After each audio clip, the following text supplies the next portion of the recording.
कधीच नाही चुकणार तुमचे फेवरेट टीव्ही शोज झी5 सोबत, तेही एकदम फ्री. बोल. अरे बाळा, आम्ही एकत्रच आहोत की.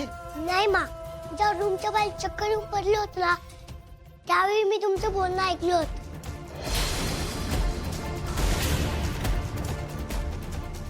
इथून पुढं आपण ज्या ज्यावेळी एकत्र असू ना, ते फक्त अमोलसाठी असू, अमोलच्या आनंदासाठी असू, त्याचे मा आणि बाबा म्हणून. इथून पुढे आपल्यात नवरा बायकोचं नातं नसतं लागतं.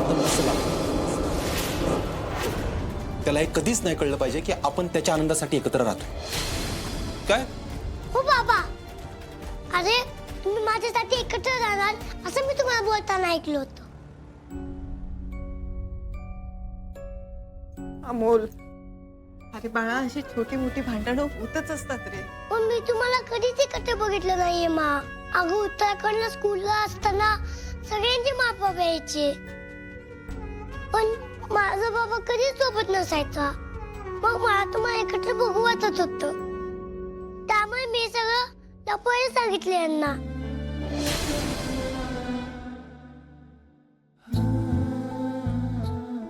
अरे पण अमोल बाळा, तू आजारी आहे हे न सांगण्यामुळे ते एकत्र राहणार होते का रे?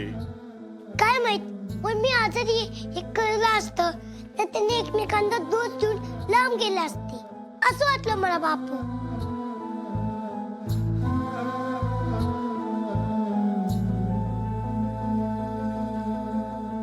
अरे बाळा, पण हे तुझं तू का ठरवलंस? कारण मला माझ्या मा आणि बाबाला कधीच वेगळे जायला बघायचं नव्हतं.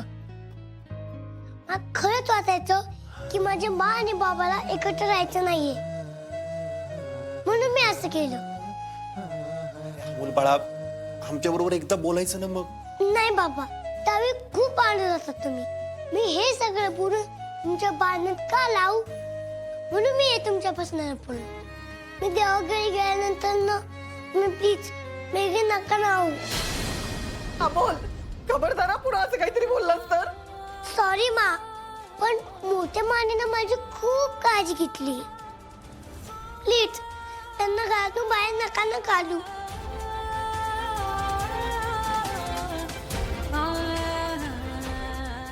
अमोल, अरे काय करावं हे मलाच कळना झालंय रे. अरे सगळी नाणी आपलीच आहेत, पण प्रत्येकाचा खोटेपणा उघडा करताना काय करावं मलाच कळना झालंय. बाळा, अरे तुझी माझी अवस्था काही वेगळी नाही रे.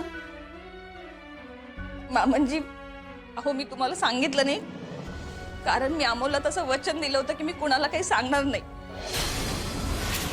भाऊजी आणि अपर्णा, मी तुम्हाला दोष देत नाहीये, पण तुमच्या एकूण वागण्याचा अमोलवर खूप परिणाम झालाय. छोटे सरकारांनी तुमच्या दोघांच्या नात्याची घेतलेली धास्ती आम्हाला सतत जाणवत होती, म्हणून आम्ही हे सगळं केलं होतं.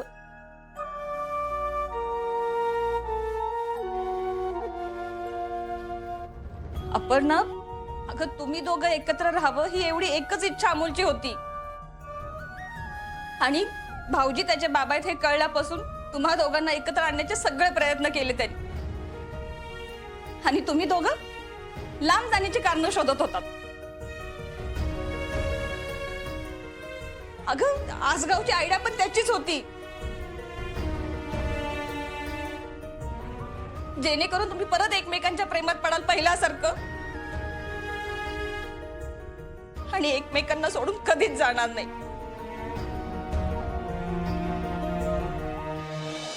अरे मी सगळ्यांच्या पुढे हात टेकले रे बाबा. अर्जा, अरे तुला शहाणपणा तर कधी आलाच नाही र. अरे आयुष्यभर तुझ्याशी समजुतीनं वागत आलो, तुला समजून सांगत आलो, पण आता वाटतंय तुझं जेव्हा चुकलं ना तेव्हा तुला दोन ठेवून दिले असता तरच बरं झालं असतं. विनायकराव, अहो एकट्या दुकट्याला बोलून काय उपयोग आहे? या घरात कुणीच परवा केली नाही त्या लेकराची. बापू आहे बघा, कदम, जे काय झाले ना जाणून बुजून नाही झालं, नकळत झालंय.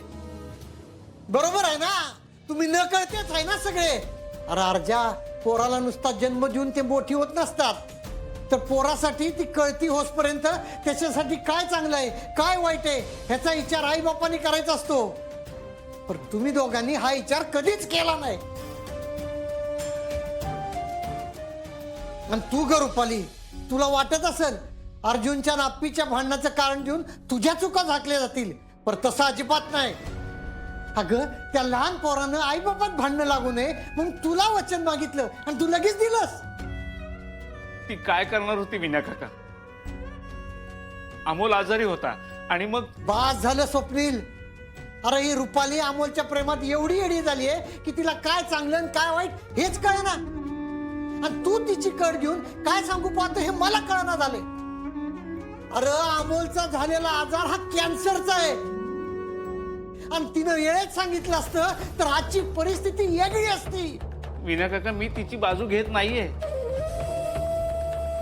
पण सगळ्यांना सांगून पण काही फायदा झाला नसता. स्वप्नील अरे आमचं वय लक्षात घेऊन हे आम्हाला आधी तरी सांगायचं र.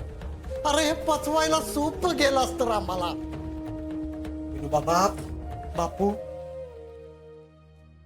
तुम्ही जरा शांत व्हा, एका ठिकाणी बसा शांतपणे. नाही रे दिप्या, अमोलला नेहमी वाटायचं त्याच्या मा आणि बाबांनी एकत्र येऊन त्याचा सांभाळ करावा, पण आप्यान अर्जुन त्याच्या इच्छेविरुद्ध वागत राहिले.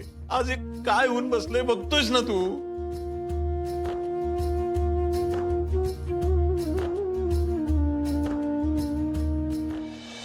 कितीतरी जोडपी अशी स्वतःच्यात भांडण जरी झालेलं असलं ना तरी लेकरांसाठी एकत्र राहतात, पण तुम्ही ऐकलंच नाही.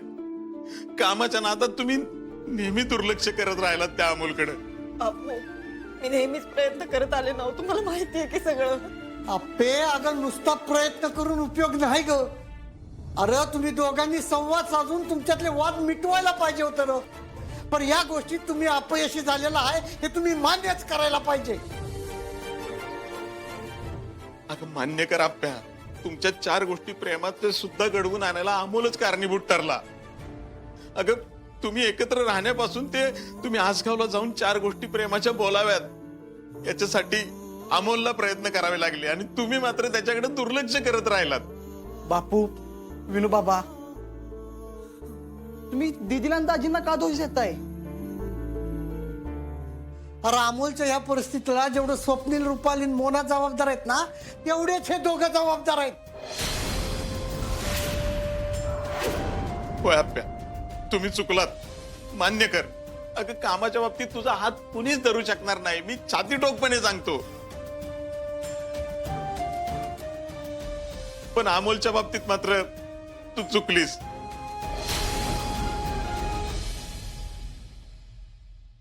बापू तुम्ही मला असं नका ना बोलू. यात तिची काय चूक नाहीये. आप्या बघितलंस का? अगं त्या लहान लेकराला वाटतंय अजून पण याच्यात कुणाचाच दोष नाही म्हणून. अगं बघितलंस का? आजपर्यंत तुझा मला अभिमान वाटत राहिला, पण अमोलकडे बघितलं ना की त्या अभिमान गळून पडायला लागलाय आता. बापू अहो हे सगळं कसं झालं, कधी झालं आम्हाला खरंच नाही कळलं. तू इतर गोष्टी सांभाळण्याच्या नादात तुझं घर आणि नवऱ्याबरोबरचं नातं सांभाळायला कमी पडलीस ग. तुझ्या अर्जुनच्या हेकेखोर स्वभावामुळे आज अमोलची ही अवस्था आहे.